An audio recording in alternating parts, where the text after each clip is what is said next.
नमस्ते। आप सभी का स्वागत है आज के इस कार्यक्रम में। और आज हमारे साथ जुड़ रहे हैं प्रदीप भंडारी जी, जो अभी कुछ ही दिन पहले भारतीय जनता पार्टी के प्रवक्ता बने हैं। तो प्रवक्ता के रूप में पहली बार, वैसे तो प्रदीप जी से आप सभी लोग परिचित हैं। तो स्वागत है आपका प्रदीप जी। स्वागत है संजय जी। बीजेपी के नेशनल स्पोक्सपर्सन के रूप में आपके साथ जुड़कर अच्छा लगा। नया जी, प्रारंभ। और अभी हम आपका स्वागत अभी कुछ दिनों बाद जयपुर डायलॉग्स में भी करेंगे। वहाँ पर भी आप जी पधारेंगे। सभी लोगों को याद दिला रहा हूँ मैं 25, 26, 27 दी जयपुर डायलॉग्स एनुअल समिट का, जिसके लिए क्राउड फंडिंग भी जारी है और रजिस्ट्रेशन भी जारी है। तो कौन कृपया उसमें सहयोग करें। अक्टूबर में है कि सितंबर में संजय जी? अक्टूबर 25, 26, 27। आप आपने बिल्कुल जयपुर को टेक ओवर कर लिया है। जयपुर लिट फेस्ट से अब जयपुर डायलॉग्स जो है। जी, तो आप बताइए, आप पिछली बार आए थे, आपका अनुभव कैसा था? बहुत अच्छा अनुभव था मेरा। मैं कहना चाहता हूँ quality wise, level of discussion, every way, अगर हर एस्पेक्ट में मैं देखूंगा तो it was at par with any other lit fest. And in fact ऐसे ही अगर चलता रहा तो देश का नंबर वन ऐसा एक, मैं कहूँगा, गेट टुगेदर तो नहीं कह सकते, बट एक इंटेलेक्चुअल डिस्कोर्स का प्लेटफॉर्म बनेगा जहाँ पे बहुत हाई क्वालिटी धार्मिक डिस्कशन और डिस्कोर्स होगा। इसीलिए हम इसको राष्ट्रवादियों का महाकुंभ कहते हैं। तो आइए अब आपसे थोड़े सवाल जवाब कर लिए जाएं। सबसे पहली बात तो यह है कि साहब, राहुल गांधी का क्लेम है कि सरकार उनके एजेंडे पे चल रही है। हम्म। और बहुत सारे लोगों को लग भी रहा है कि राहुल गांधी जो कहते हैं उसी पर आप हम्म। लोग कुछ दिनों बाद चलने लगते हैं। ऐसा क्या है, राहुल गांधी सरकार चला रहे हैं क्या? देखिए, मुंगेरी लाल के हसीन सपने अच्छे होते हैं कि मुंगेरी लाल के हसीन सपने ही बने रहे संजय जी। सच्चाई की बात यह है कि बेसिकली पिछले कई सालों से ये जो एक लेफ्ट का इकोसिस्टम और कांग्रेस का इकोसिस्टम था, वो कंप्लीटली पंचर हुआ था। और इनको इनको एक थोड़ी सी, आप कह सकते हैं कि संजीवनी सिर्फ इसी बात में मिल गई कि इनकी डबल डिजिट सीट्स में डबल डिजिट कुछ थोड़ी सी बढ़ गई। तो अगर एक टीम जो वर्ल्ड कप हारी है वो इसी बात में खुश है कि वो थोड़े से कम रन से वर्ल्ड कप हारी है, तो ठीक है। हम तीसरी बार सरकार में आए हैं और आजादी के इतिहास में पहली बार पिछले 50 सालों में ऐसा हुआ है कि एक सरकार बनी है, एक मेजोरिटी गवर्नमेंट बनी है कोलिशन की। एनडीए की गवर्नमेंट तीसरी बार बनी है। प्राइम मिनिस्टर नरेंद्र मोदी तीसरी बार प्रधानमंत्री बने हैं। तो ये मुंगेरी लाल के हसीन सपने में इनको रहने दीजिए, ये अपने ओवर कॉन्फिडेंस में जीतते रहे। मुझे अच्छी तरीके से याद है जब 2014 का लोकसभा चुनाव आदरणीय प्रधानमंत्री नरेंद्र मोदी जी जीते थे, उसके बाद 2015 में दिल्ली और बिहार के चुनावों में हमको जीत हासिल नहीं हुई थी। तो तब भी ये इकोसिस्टम ने चालू कर दिया था कि भाई सरकार जो है कुछ ही दिनों की है। पर नतीजा ये निकला कि 2019 में 2014 से ज्यादा बहुमत के साथ हम आए। मैं जितना समझता हूँ और जितना मैं देख रहा हूँ, Rahul Gandhi, it is good that हमारे ऑपोजिशन इतना ओवर कॉन्फिडेंट है। आने वाले समय के अंदर 2 से 3 सालों में आप देखेंगे दूध का दूध और पानी का पानी हो जाएगा। तो उनके कहने का कारण तो ये है कि जो भी मुद्दा वो उठाते हैं, आप उस पर डिफेंसिव हम्म। हो जाते हैं, फिर उसी को आप अनुसरण करना आरंभ कर देते हैं। जैसे कोई इजरायली फिल्म फेस्टिवल होना था, उस पर नसीरुद्दीन शाह बोल पड़े, आपने उसको तुरंत कैंसिल कर दिया आपके मिनिस्ट्री ऑफ इंफॉर्मेशन ब्रॉडकास्टिंग ने। और लेटरल एंट्री के बारे में राहुल गांधी ने बात उठाई, आपने उसको वापस ले लिया। माध्यम आपने चिराग पासवान को बना लिया। इसी तरह से जातिगत जनगणना की बात कर रहे हैं, वो कह रहे हैं मैं ये करवा के रहूंगा, इनको करना पड़ेगा। और आप लोग जो है वो पूरे डिफेंसिव दिख रहे हैं, कह रहे हैं हाँ हाँ हम कर देंगे, इतना मत ज्यादा चिल्लाओ। ये इतना डिफेंसिव माइंडसेट क्या दिख रहा है? डरे हुए हैं आप लोग? नहीं, हम कोई डिफेंसिव माइंडसेट में नहीं है। एक स्ट्रैटेजी होती है डिफेंसिव ऑफेंस, जो बहुत एक स्ट्रैटेजिक मैनूवरिंग की स्ट्रैटेजी होती है जिसको हम फॉलो कर रहे हैं। देखिए, अभी मैं आपको एक चीज बताना चाहता हूँ। आपने लैटरल एंट्री की बात करी गई। लैटरल एंट्री कोई वापस नहीं ली गई है संजय जी। आने हम इंश्योर करना चाहते हैं कि इसका कोई एडहॉक सोल्यूशन ना हो। अगर आप डिटेल में प्राइम मिनिस्टर नरेंद्र मोदी की गवर्नेंस को देखेंगे तो वो सोशल रिप्रेजेंटेशन को बहुत ज्यादा अहमियत देती है। और आने वाले समय के अंदर आप देखेंगे कि कांग्रेस पार्टी ने जो पिछले 70 सालों में लैटरल एंट्री में कोई भी वंचित समाज के व्यक्ति को आने का मौका नहीं दिया। प्राइम मिनिस्टर नरेंद्र मोदी जी की ये विजन है कि हर समाज और हर जाति को मौका मिलना चाहिए। Merit and social consciousness should go hand to hand. So this is where we will go forward to. बात रही कास्ट सेंसस की, कांग्रेस पार्टी ना कर्नाटका के अंदर कास्ट सेंसस के नतीजे रिलीज कर पाई है, ना कांग्रेस पार्टी हिमाचल के अंदर कह पाई है, या कांग्रेस पार्टी तेलंगाना के अंदर कर पाई है, और कांग्रेस पार्टी के कोई भी शासित राज्य में नहीं कर पाई, और 70 सालों तक कांग्रेस पार्टी नहीं कर पाई थी। तो राहुल गांधी का जो भी क्लेम है, अल्टीमेटली वो इलेक्टोरल टेस्ट पे दूध का दूध और पानी का पानी होगा संजय जी। आज आप लोगों को ऐसा लग इसलिए रहा है क्योंकि आपकी उम्मीद हमसे बहुत ज्यादा है, और वो स्वाभाविक होनी भी चाहिए। उम्मीद उसी से होती है जो रन बना सकता है। तो अब सचिन तेंदुलकर से आपकी उम्मीद होगी कि भाई वो 200 रन बना ले, और मान लो कि वो 150 बना के भी टीम को जिता दे, तो लगता है अरे यार वो 50 रन और बना लेता तो मजा आ जाता। तो that is where the zone is, and in politics में हर एक फेज होता है। पर मैं आपको बुनियादी रूप से बताना चाहता हूँ, जमीन पर देश की जनता प्राइम मिनिस्टर के साथ में है, और बाकी जो इम्प्रूवमेंट्स करने की जरूरत है वो हम लोग कर रहे हैं। तो आप निश्चिंत रहिए, मैं वापस से कह रहा हूँ कि एक बार जितने लोग इस वक्त इस चीज को देख रहे हैं, 2014 का चुनाव याद करिए, उसके बाद में भी किस तरीके से 15 के, अगर 15 का साल आपको याद होगा संजय जी, जब बिहार और दिल्ली के जो चुनावी नतीजे थे वो हमारे पक्ष में नहीं गए। और ये राजनीति है, कुछ चुनाव जीते जाते हैं, कुछ चुनावों में पूरे एफर्ट करने के बाद भी कई बार विपक्ष का झूठा प्रोपोगंडा काम कर जाता है। इसका ये मतलब नहीं है कि हम बैठते हैं, हम चराइवती चराइवती चराइवती पे विश्वास रखते हैं। और उसके बाद 2017 के यूपी चुनाव में ऐतिहासिक बहुमत के साथ बीजेपी आई, प्राइम मिनिस्टर के मोदी आए, और 2019 में भी आए। मुझे अच्छी तरीके से याद है उस वक्त का भी नैरेटिव यही चल रहा था कि बिहार के बाद में, I very well remember the headlines, कि क्या अब ये गठबंधन जो है मोदी की जो भारतीय जनता पार्टी को चकनाचूर कर देगा। अच्छी बात है, ये लोग पहली बार आजादी के इतिहास में ऐसा हुआ है कि सिस्टम के भी बाहर है, ना इनका एजेंडा ना प्रोपोगंडा चल रहा है। So let them have some amount of I can let them be happy for some time. The truth will prevail and the people of India will give a befitting response. मैं आपसे 2024 में बात कर रहा हूँ, हम 26 में बात करेंगे, तब आप जब कहेंगे कि प्रदीप जी आप बिल्कुल सही कह रहे थे। मेरी तो समस्या ये है कि जब मैं ये कह रहा हूँ कि आप इतने डिफेंसिव हैं, आप कह रहे हैं हम डिफेंसिव ऑफेंस करते हैं।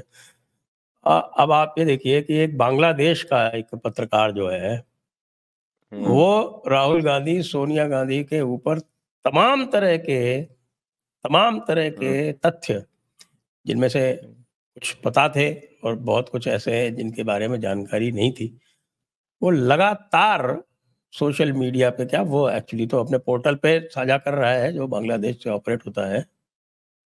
लेकिन भारतीय जनता पार्टी का कोई भी स्पोक्समैन, कोई भी कार्यकर्ता, कोई भी नेता, उसको कोई असर नहीं पड़ रहा। उसको लग रहा है कि नहीं साहब, हम कहीं राहुल गांधी के खिलाफ कुछ बोल देंगे तो इनके खिलाफ भी एफआईआर हो जाएगी, जैसे कि जयपुर डायलॉग्स के खिलाफ हो गई। पहली बात तो संजय जी, आप एक राष्ट्रवादी व्यक्ति हैं। आप पे 1 या 10 एफआईआर हों, तब भी आप राष्ट्रवाद की लहर में आगे बढ़ते जाएंगे। आपके अकाउंट को भी सस्पेंड करने की बात करी, एंड यू आर बैक। तो आपकी, अगर मैं इस डीएनए को समझूं जो एक योद्धा डीएनए है, वही हर राष्ट्रवादी का डीएनए होता है। बाकी आपने बात करी किस लेवल पे, संजय जी याद रखिएगा, पॉलिटिक्स में आपके पास फैक्ट्स होते हैं, परंतु जब आप एक, हमेशा हर चीज की timing is the most important thing. और आप अपने विरोधी के खिलाफ उस बाण को किस टाइमिंग पे चलाते हैं वो ज्यादा महत्वपूर्ण होता है, ना कि कितने बार आप बाण को चलाते हैं। तो ये जो सब फैक्ट्स जो रिवील हुए हैं, ऐसा मत समझिए कि हमारी पार्टी या हम लोग जो है इसको ध्यान नहीं रख रहे। ये फैक्ट्स रिवील भी किए गए हैं, और ये फैक्ट्स का कॉग्निजेंस भी लिया गया है। पर जैसे कि मैंने कहा कि हर चीज की एक टाइमिंग होती है संजय जी, और ये आपसे ज्यादा बखूबी इसको कोई नहीं समझ सकता। पत्रकारिता में और पॉलिटिक्स में, सिर्फोलॉजी में जो फर्क है कि politics is all about the right timing. तो मेरा मानना ये है कि आप ये मत समझिए कि हम इस पे डिफेंसिव पे हुए हैं। मैं वापस से कहूंगा ये सब इसलिए हुआ है क्योंकि एक्सपेक्टेशंस हमसे बहुत ज्यादा है। और संजय जी, ये एक्सपेक्टेशन स्वाभाविक होना भी है, क्योंकि हमने पिछले 10 साल में इतना काम किया है, और पिछले 10 साल में 50 से ज्यादा चुनाव हम जीते हैं, 50 से ज्यादा चुनाव विपक्ष हारा है। So it is all natural. But on this part की जो फैक्ट सोनिया गांधी और राहुल गांधी के बारे में जो ये जर्नलिस्ट रिवील कर रहे हैं, wait for the right time. Wait for the right time. चलिए, हम थोड़े दिनों तक और देखते नहीं तो फिर पूछेंगे आपसे, अगर वो राइट टाइम नहीं आएगा, क्योंकि right time should not be indefinite. ऐसा नहीं होना चाहिए कि नहीं अभी राइट टाइम, 1 साल 2 साल 3 It साल cannot निकल be. गए। It cannot be indefinite. It will not be indefinite. Okay, अब ये बताइए कि कई सारे, अब हरियाणा में चुनाव हो रहा है हमारे हरियाणा में, कल आपने देखा कि साहब वो विनेश फोगाट को ले लिया गया। अच्छा, ये ऐसी बात है जो सभी लोग पहले दिन से कह रहे हैं कि ये जो है, सभी लोग मतलब जयपुर डायलॉग्स पे तो हमने 1 दर्जन से अधिक प्रोग्राम कर दिए पूरी तरह से। लेकिन जो डिफेंसिव माइंडसेट है उसका उदाहरण ये है कि भारतीय जनता पार्टी लगातार बैकफुट पे रही। उनके एम्प्लॉइज हैं, रेलवे के एम्प्लॉइज हैं, धरने पे बैठे हैं, पॉलिटिकल बातें कर रहे हैं, सब कुछ कर रहे हैं, और आप लगातार उनको लॉन्ग रोप पे लॉन्ग रोप दिए जा रहे हैं। और किसी भी तरह से साहब की, अच्छा वो कह रहे हैं कि हमको कब्जा करा दो रेसलिंग फेडरेशन पे, तो उसको भी फैसिलिटेट किए जा रहे हैं। पूरा का पूरा ये जो सब एपिसोड हुआ है, मुझे पता नहीं कि आपने चार्जशीट देखी है कि नहीं बृजभूषण शरण की।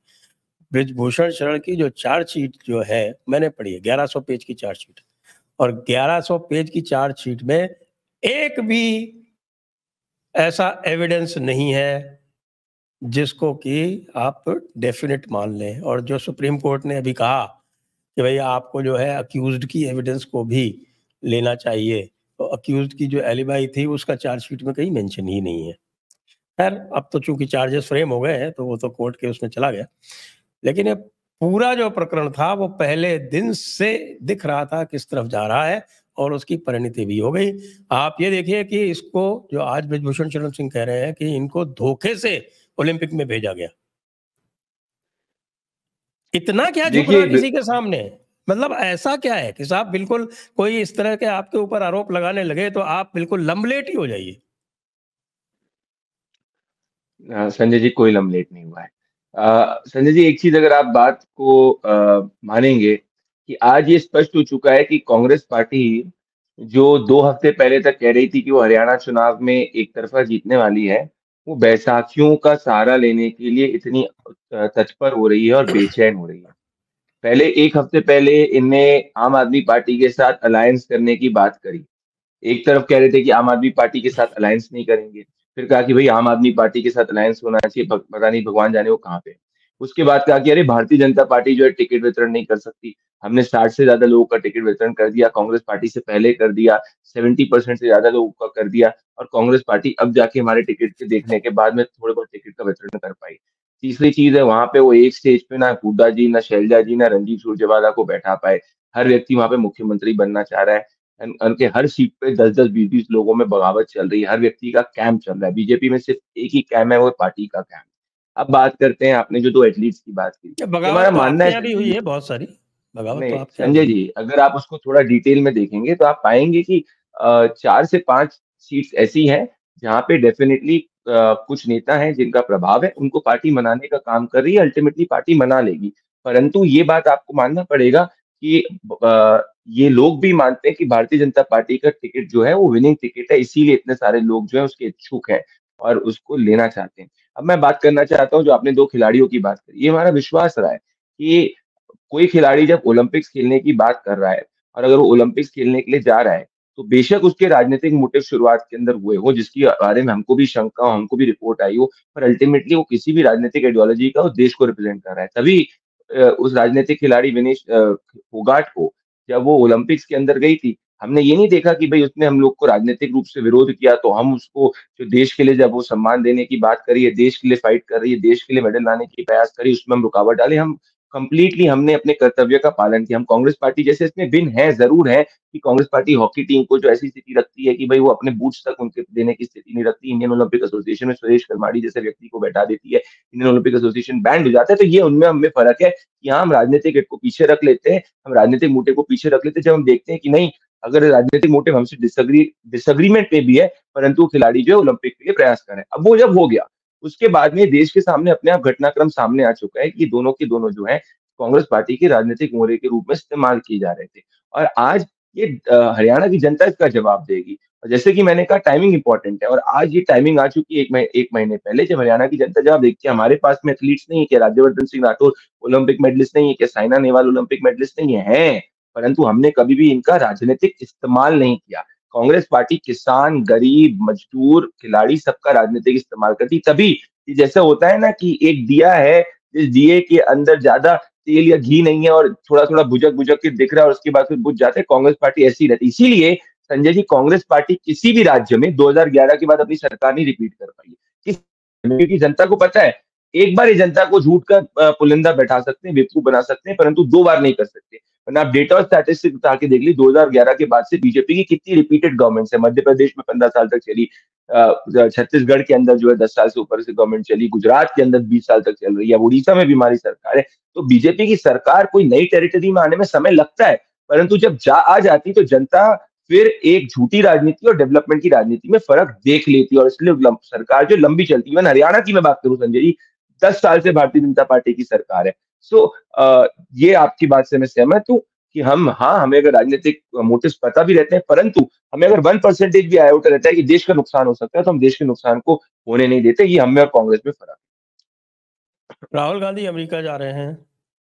अब सुब्रमण्यम स्वामी जी ने राहुल गांधी के खिलाफ पिटीशन लगा रखी है उनकी नागरिकता के प्रश्न पर, और उनका ये कहना है कि 5 वर्ष हो गए सारे कागज होम मिनिस्ट्री को दिए हुए, और होम मिनिस्ट्री जो है वो कुछ नहीं कर रही है। मुझे लग रहा है कि भारतीय जनता पार्टी संभवतः राहुल गांधी के खिलाफ इसलिए एक्शन नहीं लेती थी कि वो ये सोचती थी कि राहुल गांधी उनके लिए एसेट है।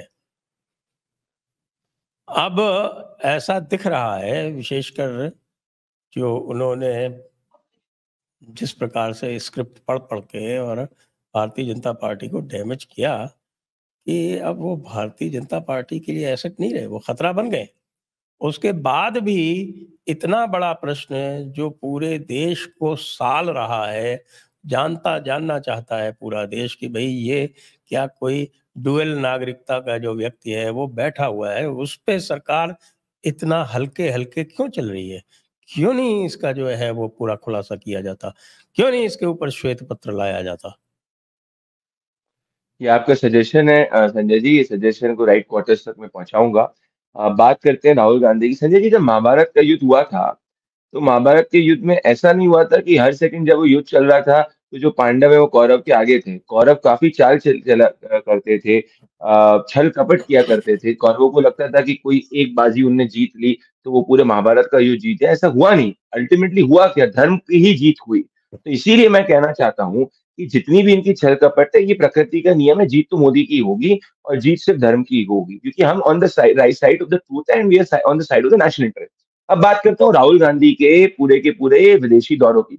हम तो पहले से ही बात कह रहे हैं कि भाई राहुल गांधी जो है, क्या वो एक फॉरेन हैंड के पपेट के रूप में है, और इन चीजों को हम धीरे धीरे अब एक्सपोज भी करते जाएंगे, क्योंकि इनकी जो बोली है वो देश हित के पक्ष में कभी रहती ही नहीं है। भले जब भी इंटरेस्ट, नेशनल इंटरेस्ट की लेने की बात आती है, और मैं ये कहूंगा कि उनके इंटेंशंस, ये मेरा चार्ज है कि उनके इंटेंशंस इविल है। उनके कोई इंटेंशन ऐसे कोई भोले भाले प्राणी नहीं है, इनके इंटेंशंस इविल है। अब मुझे बताइए, संविधान संविधान की बात कर रहे थे संजय जी, चुनाव हो गए, क्या इनके हाथ में संविधान की किताब दिखी? नहीं दिखी।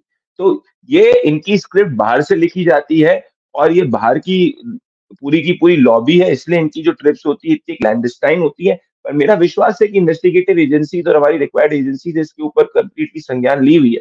बाकी जो केस की बात करी, इस पे इसके डिटेल्स के बारे में मैं ज़्यादा टिप्पणी नहीं करना चाहूँगा, पर जो आपका सजेशन है इसको राइट क्वार्टर्स तक मैं ज़रूर पहुँचाऊँगा। आपने इनफैक्ट पहुँचा भी दिया होगा, व्हिच इज़ देयर। बट ये मत समझिए कि हम राहुल गांधी से डर गए हैं, उनको हल्के में ले रहे हैं।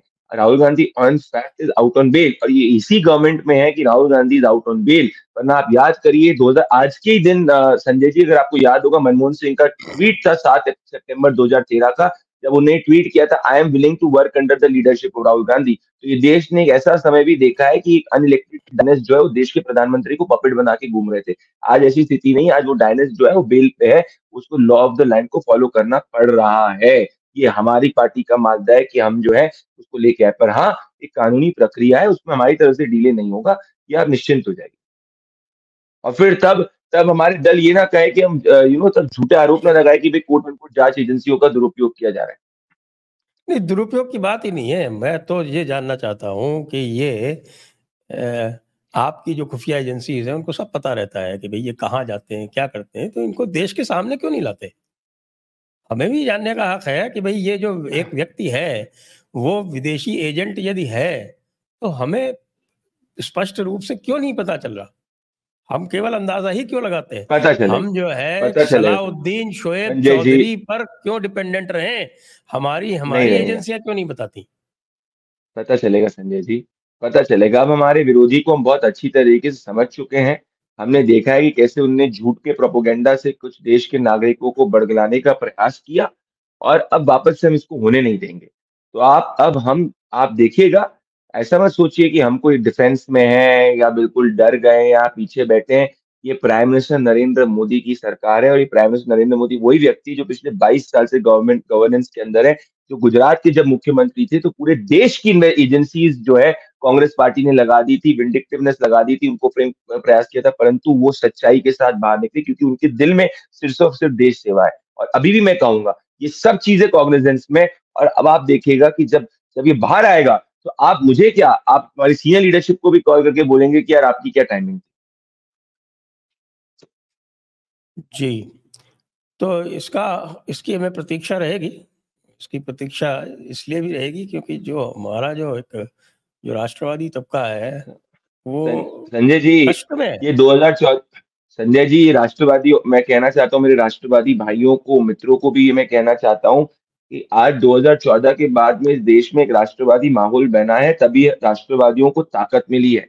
उनके कष्टों को हम भी समझ सकते हैं, उनकी पीड़ा को हम भी समझ सकते हैं, क्योंकि पता है कि राष्ट्रवादी की सरकार को मजबूत हमेशा देखना चाहता है, जो है। परंतु हमें साथ में एकजुट रहना पड़ेगा और तभी जाके हम आगे चीज़ बढ़ के करेंगे। क्योंकि हमारे विरोधी सिर्फ़ वैचारिक विरोधी नहीं है, उनकी मंशा देश को फ़ायदा पहुँचाने की नहीं, देश को नुकसान पहुँचाने की है। ये हमारा ये इस वक़्त की लड़ाई, ये सिर्फ़ लड़ाई कांग्रेस और भाजपा की नहीं है। प्राइम मिनिस्टर नरेंद्र मोदी बनाम कांग्रेस की नहीं है, prime minister Narendra Modi led राष्ट्रवादी विचार बनाम एक ऐसे विचार की जो देश को कमज़ोर करना चाहता है। जो देश में आपसी समाज के बीच में तनाव पैदा करना चाहता है। ये इसके बीच की लड़ाई है। आइए थोड़े जो आगे आने वाले चुनाव हैं, उनकी भी बात कर लेते हैं और थोड़ी ज़रा पश्चिम बंगाल की भी बात कर लेते हैं। तो पहले पश्चिम बंगाल की बात कर लेते हैं। तो ये पश्चिम बंगाल की जो स्थिति है, वो पूरे देश के सामने है और पूरे देश में एक पश्चिम बंगाल की स्थिति के प्रति रोष है, व्यथा है और लोग ये चाहते हैं कि यहाँ पर कुछ सॉलिड एक्शन हो। हम देखते हैं भारतीय जनता पार्टी के हैंडल्स जो हैं वो कभी ले आते हैं कि अरे साहब वो सुप्रीम कोर्ट बीच में आएगा, वो बम्बई जजमेंट। मुझे लगता है कि या तो आप एक ऐसी वर्कशॉप रखवा लें जहां मैं सबको समझा दूं कि बम्बई जजमेंट क्या है। वो बम्बई जजमेंट का बहाना लेके जब हैंडल्स भारतीय जनता पार्टी वाले जब बोलते हैं तो बड़ा अजीब सा लगता है कि बम्बई जजमेंट लगता है किसी ने पढ़ा ही नहीं ठीक से।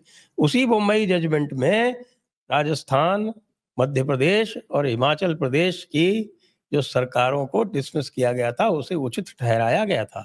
क्यों ठहराया गया था, वो उसमें स्पष्ट कारण है। मैं अपने पॉडकास्ट में, टॉक्स में और उसमें कई बार कह चुका हूँ। तो ये जो डिफेंसिव माइंडसेट है, ये क्यों आ रहा है? क्यों नहीं? इससे अधिक रूल ऑफ लॉ का कोलैप्स क्या हो सकता है?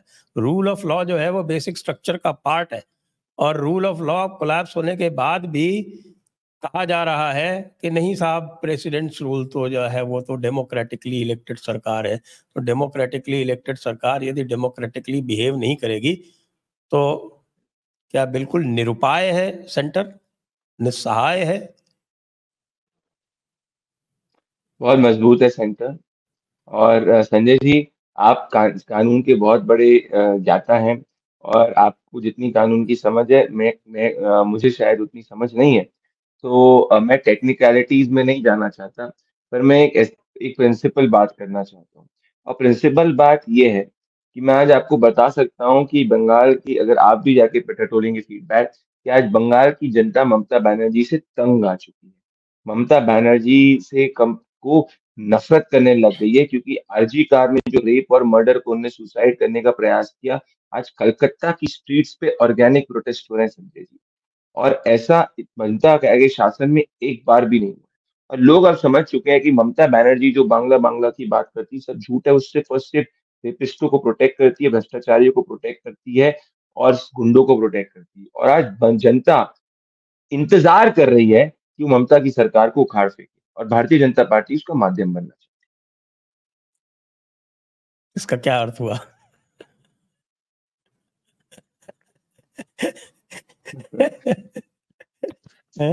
We should read between the lines. मैं यही कह सकता हूं संजय जी कि आज जो ममता बनर्जी की सरकार को बंगाल की जनता उखाड़ फेंकना चाहती है और भारतीय जनता पार्टी उसका माध्यम बनना चाहती है। और ये ही इस वक्त मैं कह सकता हूँ। बाकी जो आपने कानून की टेक्निकलिटीज की बात करी उसका जवाब मेरे हिसाब से आप ज्यादा जानते हैं ना कि मैं। मैं तो बिल्कुल स्पष्ट जानता हूं और कि आज एक चीज मैं आपको कहूंगा, एक और चीज मैं कानून कहूंगा संजय जी। देखिए एक और चीज मैं कहूंगा। कानून आपको जयपुर डायलॉग आर्टिकल 355 निर्देश देता है दैट कि केंद्र इसमें संजय जी, हस्तक्षेप करे। Sanjay ji, that that I think आज की तारीख में हर राष्ट्रवादी जयपुर डायलॉग्स को देखता है। एवरीबडी फॉलोज जयपुर डायलॉग, जिसको आपने अपनी खून पसीने की मेहनत से जो है एक मंच बनाया है और एक प्लेटफॉर्म बनाया है जहाँ पे एक नेशनलिस्ट डिस्कोर्स हो सकता है। सो ये इसका जवाब, इस जो ये लीगल एस्पेक्ट का जवाब, ये चर्चा आपके और सॉलिसिटर जनरल के बीच में होनी चाहिए या आपके और अटॉर्नी जनरल के बीच में होनी चाहिए, जिसका मैं भी इंतजार करूँ। ये मेरी तरफ से तो इनिशिएट हो नहीं सकती। ये तो उधर से ही इनिशिएट होगी तो होगी। आइए थोड़ी चुनाव की बातें कर लेते हैं। अभी चुनाव होने हैं, आपके 3 हैं। हरियाणा के बारे में तो थोड़ी हमने बात कर ली। जम्मू कश्मीर में भी चुनाव होने हैं और आगे महाराष्ट्र में भी होने हैं। जम्मू तो कश्मीर फिर में मैं आपको लिख के दे सकता हूँ संजय जी, अगर आप जम्मू कश्मीर में, क्योंकि मैं आपको प्लान पेपर पे लिख के दे सकता हूँ। होम मिनिस्टर अमित शाह क्या है कि भारतीय जनता पार्टी के बगैर जम्मू कश्मीर में सरकार नहीं बनेगी। ये आप नोट कर लीजिएगा और आप मुझसे अक्टूबर में जब रिजल्ट आएंगे तब आप बात करिएगा। ये मतलब ये निश्चित है। देखिए, जो स्थिति है वो 43 सीटें हैं जम्मू में। जम्मू में मैं भी आपको ये लिख के दे सकता हूँ कि वैली में भारतीय जनता पार्टी एक भी सीट नहीं जीतेगी। लिख के दे सकता हूँ, गारंटी ठीक दे है, सकता हूँ, बॉन्ड दे सकता हूँ, जमानत चाहिए वो दे सकता हूँ, जो चाहिए वो दे सकता हूँ कि एक भी सीट आपकी ठीक है। वैली में ये आपकी नहीं राय है। है। हम्म, नहीं, मैं तो लिख के देने को तैयार हूँ ना। हम्म, हम्म, आप ले लीजिए लिख के। कैसे लिखना है बोलिए? नोटरी से साइन करा के ले लीजिए। एक भी सीट आपकी बिल्कुल। नहीं आनी। तो बाकी आपका जो टोटल जो है खेल वो 43 सीट्स पे है। उस 43 सीट्स में भी अ, कई सीटें ऐसी हैं, मतलब टोटल जो आपका जिन पे आप इफेक्टिवली जीत सकते हैं वो 35 से ज्यादा नहीं है।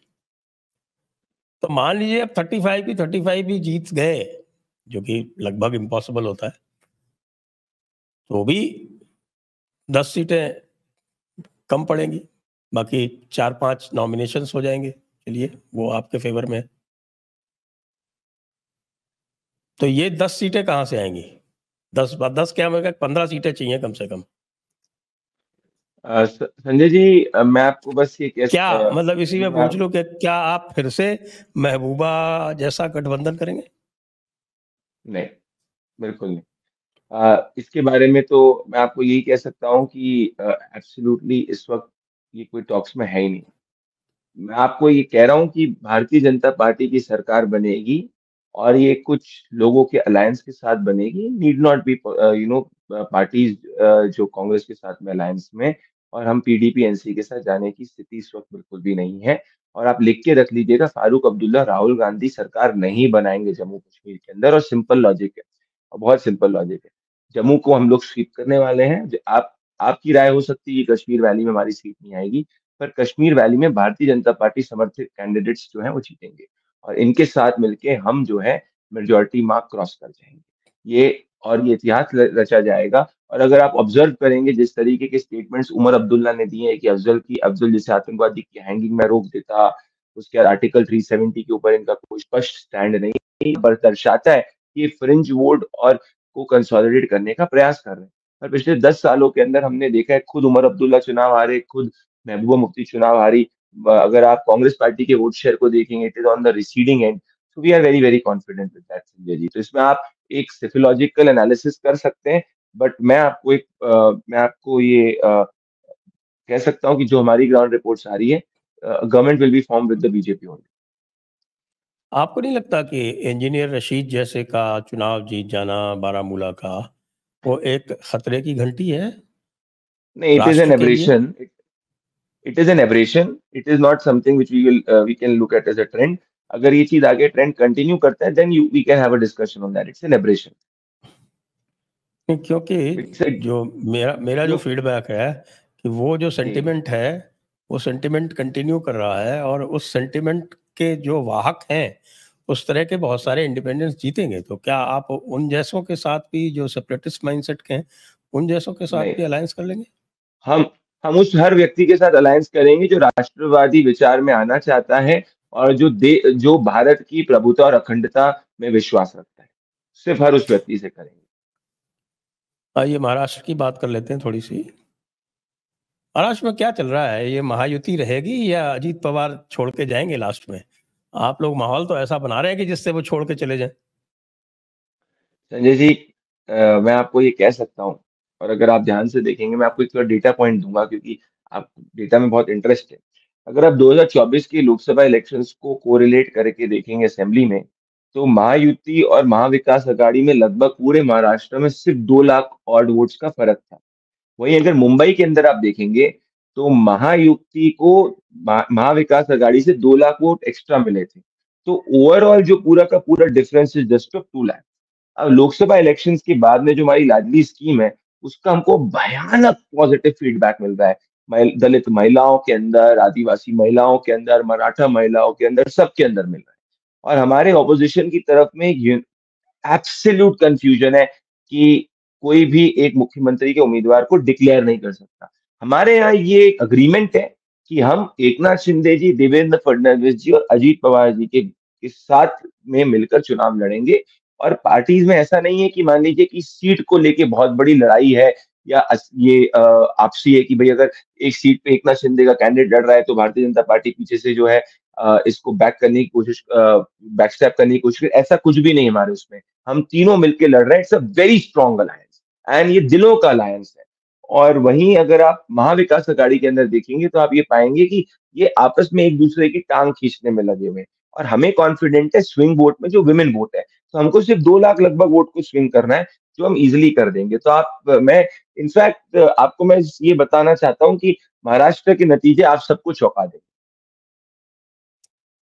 अजीत पवार जी अपने लोगों को कह रहे हैं कि जो वो सीटें लड़े थे, 4 सीटें लड़े थे ना शायद लोकसभा में, हम्म। और उनकी बारामती जो थी वो उनकी 8 सीट थी बारामती में। खड़गवासला जहाँ क्षेत्र उनकी में वाइफ आता है, जो जी। कि पूना अर्बन का ही माना जाता है। अ, दूसरा भी जो है वो एक सबर्बन एरिया है। उनका कहना है कि भाजपा के वोट उनको ट्रांसफर नहीं हुए, ये उनको बड़ा कष्ट है। वो कहते हैं कि केवल 1 सीट वो जीते रायगढ़ की, वो भी सुनील तटकरे, चूँकि वो पहले भी जीते हुए थे, उनकी स्ट्रॉन्ग होल्ड है, इसलिए वो जीते, कि भाजपा के साथ युति का उनको कोई लाभ नहीं हुआ। और ये बातें जो हैं रिपोर्ट्स में लगातार आ रही हैं कि वो अपनी अलग एक उन्होंने डिज़ाइन बॉक्स को हायर कर लिया है, वो अपने एक अलग से मामला चला रहे हैं। तो और ये भी आ रहा है कि जो एकनाथ शिंदे वाली जो शिवसेना है, उसके जो लोग हैं, वो उनके साथ कंफर्टेबल नहीं है। तथ्य क्या है? नहीं, ये सब कंजेक्चर्स हैं और ये सब हियरसे कॉन्वर्जेशंस हैं, जिसमें कोई मेरिट नहीं है। क्योंकि जितना मैं आपको इनफैक्ट जितना आपको बता सकता हूँ, यही बता सकता हूँ कि तीनों की तीनों पार्टीज मिलकर लड़ रही है। इनफैक्ट मैं आपको ये बताऊं कि इस वक्त जो है, अब हम लोग ने जो हमको कमियों को दूर करना था लोकसभा इलेक्शंस के बाद में, वो हम कमियों को भी दूर कर चुके हैं। एकनाथ शिंदे जी, देवेंद्र फडणवीस जी और अजीत दादा का सिर्फ तीनों का मकसद यही है कि एनडीए की सरकार जो है वो महाराष्ट्र के अंदर आए, और प्राइम मिनिस्टर नरेंद्र मोदी की जो विजन है वो महाराष्ट्र के अंदर इम्प्लीमेंट हो सके। हम लोग घमंडी लोग नहीं है कि अगर ग्राउंड पे हमको देख लगता है कि कोई चीज को इम्प्लीमेंट करना है जिससे जनता के बीच में हमारी पॉलिसीज और आगे पहुंचे, तो हम इम्प्लीमेंट नहीं करते, हम करते हैं। बाकी जो आपने बात करी, देखिए एक परिवार जब होता है संजय जी, तो जरूरी नहीं है कि एक परिवार के अंदर हमेशा हर व्यक्ति हर स्टेप पे एक दूसरे से अग्री करता है। इसका ये मतलब नहीं कि वो परिवार नहीं होता है। तो हम तीनों परिवार हैं, ये आपको समझना पड़ेगा। और अल्टीमेटली सबने माना है, तीनों में यूनानिमिटी ये है कि सबने आदरणीय प्रधानमंत्री नरेंद्र मोदी जी की लीडरशिप को स्वीकारा है, और सिर्फ दिमाग से नहीं, दिल से स्वीकारा है। तो संजय जी, मैं ये चाहूंगा कि एक वक्त जब, क्योंकि आपकी जमीन के में आपकी पकड़ बहुत मजबूत होती है, तो एक बार आप भी महाराष्ट्र घूमिए, आप बोलेंगे प्रदीप, आप सही कह रहे हैं कि पूरी की पूरी हवा बदल चुकी है और भाजपा की सरकार आने वाली जी। अभी है। तो मैं आपसे एक चीज पूछना चाहूंगा कि अभी आपका तो ये आ अकाउंट रहा भी है कि साहब सस्पेंड कि हुआ। भारतीय जनता पार्टी 150 सीटों से कम पे लड़ने के लिए तैयार नहीं है। अब ये संजय जी, दिस इज ये सब तो डिस्कशंस रहेंगे कि कितनी सीट पे कौन लड़ेगा। ये सब टॉप टॉप लीडरशिप पार्टी की जो है, और हर पार्टी की जो टॉप लीडरशिप है वो साथ में बैठ के निर्णय करेगी। बट हम ये जब इसका उचित समय पे अनाउंसमेंट करना होगा तो अनाउंसमेंट हो जाएगा। चलिए, तो अब उत्तर प्रदेश की थोड़ी सी बात कर लें। उत्तर प्रदेश में बाई इलेक्शंस होने हैं, जी। और इस समय वहाँ पर अखिलेश जी और योगी जी में वाक युद्ध चल रहा है। अब योगी जी को पूरा सपोर्ट है। योगी जी और सबके सब हमारे जो नेता है, सब साथ में मिलके काम कर रहे हैं, ऐसा कुछ भी नहीं है संजय जी। योगी जी को फ्री हैंड है वहाँ पर। I can tell you for sure that everybody believes in the leadership of Prime Minister Narendra Modi, and Yogi Adityanath ji has delivered in Uttar Pradesh. Prime Minister, Home Minister Amit Shah, Yogi Adityanath ji, all are working every together. जैसे हमेशा से करते हैं और हमेशा से भी करते हैं। ये सब baseless rumors है, all are baseless rumors। और ये उन्हीं द्वारा बेसिस रूमर्स फैलाए जाते हैं जो हमको राजनीति में रूप में नहीं आ सकते। स्वाभाविक है अखिलेश यादव जी, क्योंकि एक भी बार जो है, अभी जब से वो समाजवादी पार्टी का उन्होंने कमान संभाली, एक भी बार वो चीफ मिनिस्टर नहीं बन पाए, सत्ता में आए। तो ये बेसलेस ह्यूमर्स के हिसाब से ही जो आदमी जो है आगे बढ़ने का प्रयास है। यही मैं कह रहा हूँ, विपक्ष का सिर्फ एक ही मकसद है, झूठ का प्रोपोगेंडा। हमारा सिर्फ एक ही मकसद है, विकास की नीति को आगे बढ़ाना।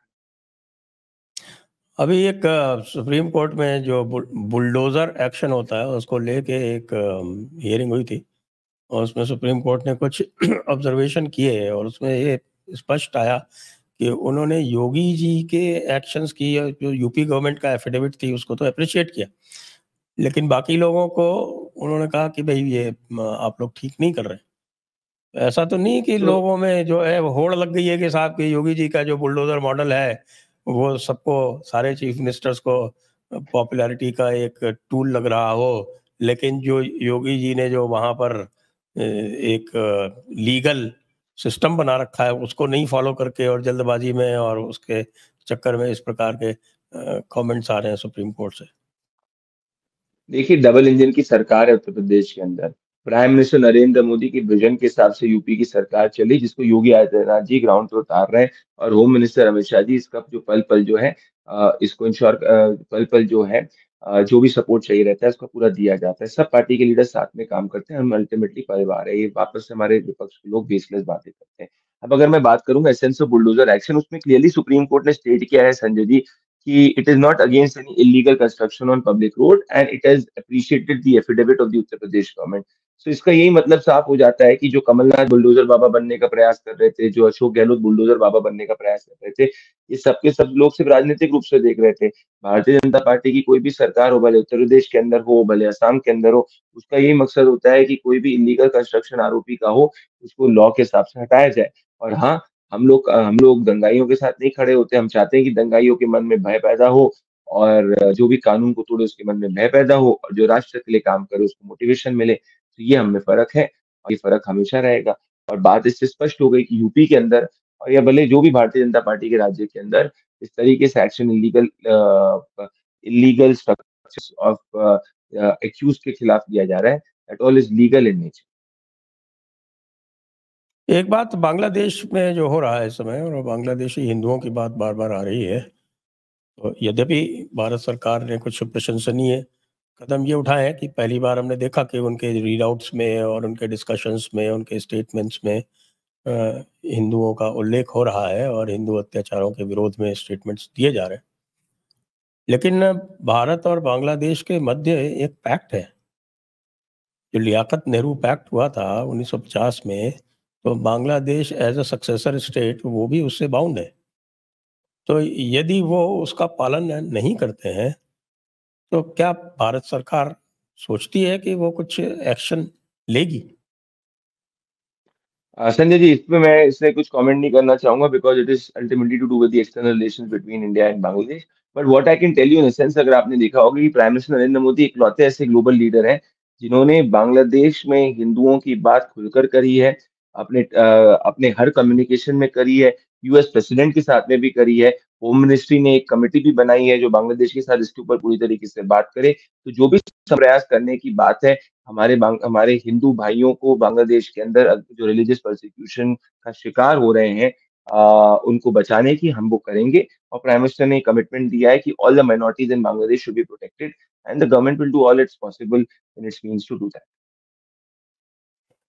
आपका बहुत-बहुत धन्यवाद प्रदीप जी, नहीं, आपने जयपुर आपने मेरे डायलॉग्स पर सवाल का आने के जवाब लिए। नहीं दिया। आपने मेरे सवाल का जवाब नहीं दिया संजय जी।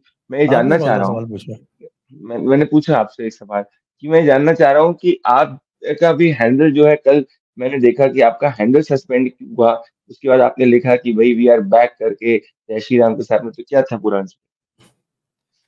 वो तो एक आपका मित्र है ना वहाँ पे, चिड़ियाघर का भालू। तो चिड़ियाघर के भालू और वहाँ की सरकार में कोई गठबंधन है, तो वो इस तरह के कार्य करते रहते हैं। कभी हैंडल्स उड़ा देंगे, कल 4 हैंडल्स एक साथ उड़ाए गए। हम्म। जयपुर डायलॉग्स, तो मिस्टर एक सिन्हा, क्रिएटली मीडिया और एक और कोई था, कौन-सा हैंडल था वो? तो 4 हैंडल्स का एक साथ निपटारा किया गया तो इन सबको और आप क्या कहना चाहते उसके बाद वो बहुत प्रसन्न हुए। हैं? लेकिन आप एंटी क्या कहेंगे इनको? आप इनको क्या कहेंगे आप, जो आपके हैंडल्स के पीछे पड़े हैं? ये तो आपके